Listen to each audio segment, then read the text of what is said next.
Alors pour la méditation de ce matin, on y va avec l'Ecclésiaste chapitre 5, les versets 7 et 8. Si tu vois dans une province le pauvre opprimé, le droit et la justice violés, ne t'en étonne pas. Car un homme de rang élevé est placé sous la surveillance d'un autre de rang plus élevé. Et au-dessus d'eux, il y en a de rang plus élevé encore.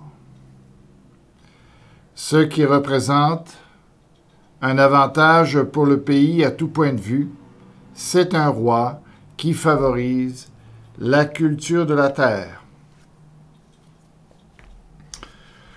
Alors, qu'est-ce que Salomon veut nous dire ce matin de ses constatations par rapport à la société, par rapport à ses réflexions? C'est ce qu'on va regarder. Il revient sur le thème de la justice sociale. Alors, pour lui aussi, ça fait partie de tout cet aspect de dérisoire, cet aspect de vanité, du fait que, on pourrait dire les défauts de notre monde là, par rapport à un monde idéal. Alors, il revient pour la troisième fois sur la question des opprimés, des pauvres, des cas d'injustice dans la société, où il a constaté finalement que même devant les cours de justice, la justice n'est pas toujours rendue. Alors, on peut dire qu'il a effectivement raison. Alors, c'est ça, mais il nous dit, ne t'en préoccupe pas trop. C'est ça. Alors, c'est dommage, c'est triste, mais c'est comme ça. Alors,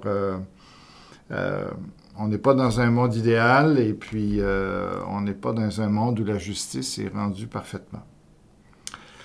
Il va donner son explication à lui pourquoi c'est comme ça. Donc, c'est pas nécessairement la seule explication à donner du phénomène. Mais lui, il trouve que la hiérarchie au niveau de la justice, la hiérarchie des pouvoirs est un problème. Alors, normalement, en tout cas, lorsque quelqu'un subit une injustice ou lorsque des gens se présentent en cour, bien, idéalement, il faudrait que leur cause ou leur cas soit examiné tout de suite, le plus rapidement possible, en tout cas, par un juge qui a les mains libres et qui peut évaluer la situation le plus vite possible et rendre un jugement en fonction des faits, des témoins. Tout ça, normalement, ne devrait pas prendre trop de temps. Et puis, c'est ça, afin que la justice soit rendue le plus efficacement possible. Mais là, Salomon constate que c'est pas comme ça que ça se passe dans son temps, puis c'est la même chose pour nous, je pense. Hein? Avant que notre cause se présente devant un juge, ça prend du temps, puis ça passe par de nombreux fonctionnaires, souvent, ou ça passe par de nombreuses mains. Donc, on enregistre notre témoignage, et tout ça, des choses comme ça. Et puis, moi-même n'ayant pas eu affaire avec la justice, sinon pour accompagner des gens, je ne sais pas exactement comment il fonctionne, mais on voit quand même qu'il y a des délais dans notre société. D'ailleurs, il y a des causes qui sont abandonnées parce que les délais, je pense, c'est 2 ans ou 18 mois, je ne me souviens plus exactement, mais si ça fait trop longtemps, on abandonne la cause parce que, c'est sûr, parce que les témoignages en cours reposent beaucoup sur la mémoire, donc de la fraîcheur des faits, puis de ce qui est rapporté. Donc, on sait qu'avec le temps, la mémoire s'effrite. Alors, les choses deviennent de moins en moins claires, évidentes, les incertitudes se glissent et dans notre société, il ne faut pas qu'il y ait de doute sur une cause, sinon, la personne est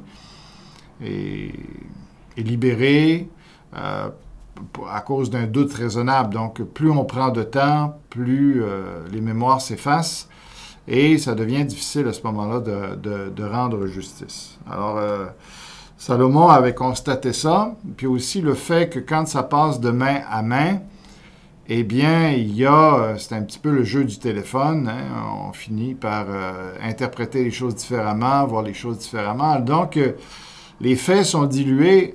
Plus il y a d'étapes comme ça pour se rendre à celui qui a vraiment l'autorité de juger, donc les faits se diluent, se corrompent, sont falsifiés.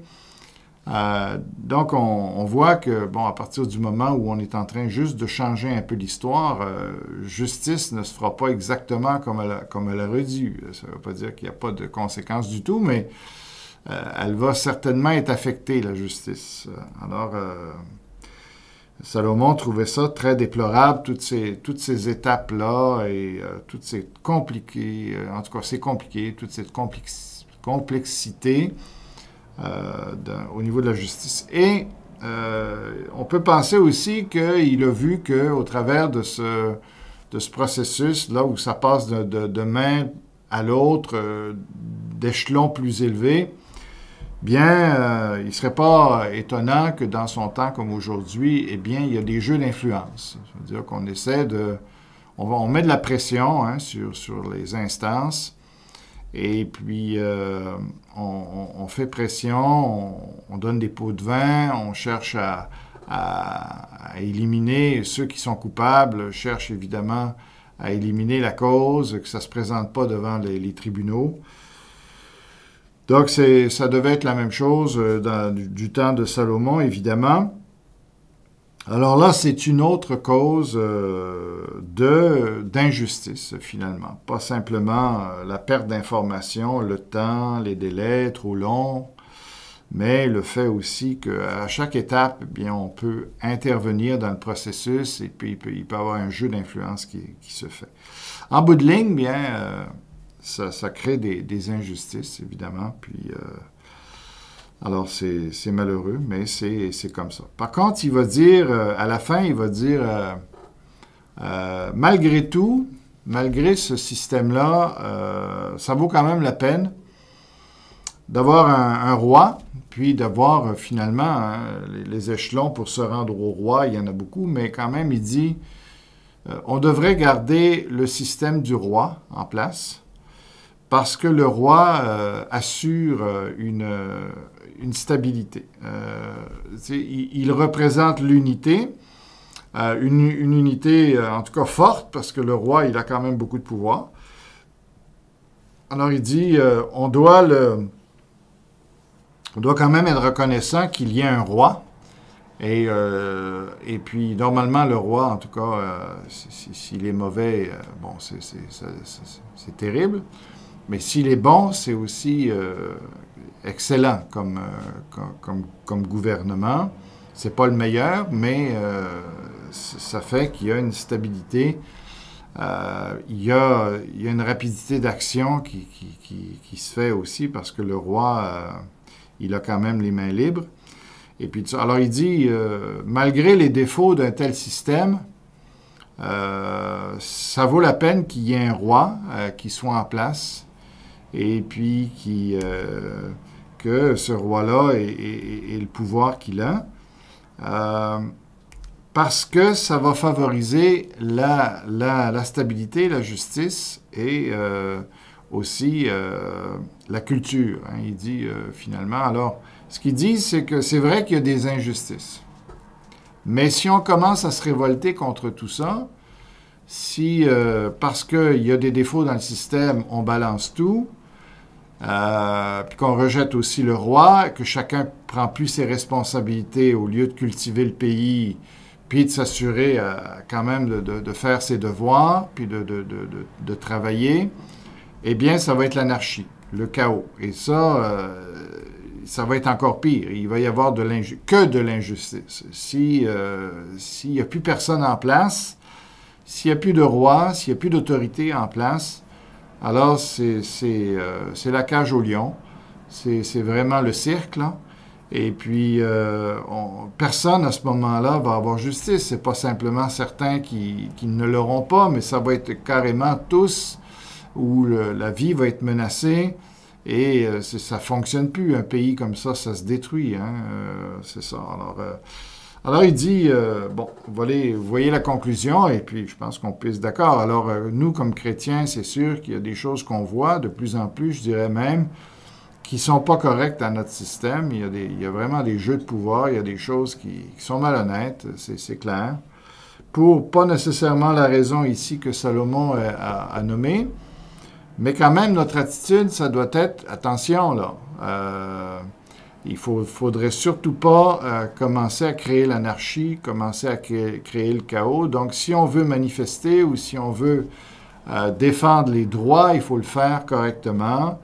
Il faut le faire dans le respect des gens, respect des personnes, respect des institutions, pour ne pas créer une situation qui va être pire que celle qu'on dénonçait. C'est ça. Alors, Jésus ne nous a pas appelés à tout foutre en l'air et à être des rebelles et puis à tout casser. C'est pas ça. Donc, il faut faire attention à la réaction qu'on a.